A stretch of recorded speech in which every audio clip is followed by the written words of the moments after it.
नमस्कार. मालिकेच्या उद्याच्या भागामध्ये आपल्याला पाहायला मिळणार आहे अधिपती हा अक्षराबरोबर वाढदिवस साजरा करण्यासाठी शाळेमध्ये गेलेला आहे आणि तिथे चंची पोचलेली आहे. चंची लांबून हे सर्व बघत आहे, त्याचा व्हिडिओ शूट घेत आहे आणि मग आता मुलांनी झाडं आणलेली आहेत.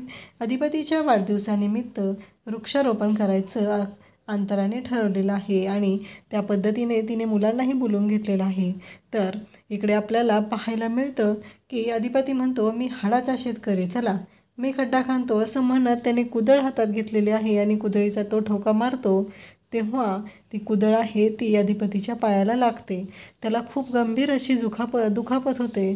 सर्वजण खूप घाबरतात, पण प्रसंगावधान राखत ते सर्वजण अधिपतीला सावरतात. इकडे भुवनेश्वरीला आता चंचीने येऊन सांगितलेलं आहे.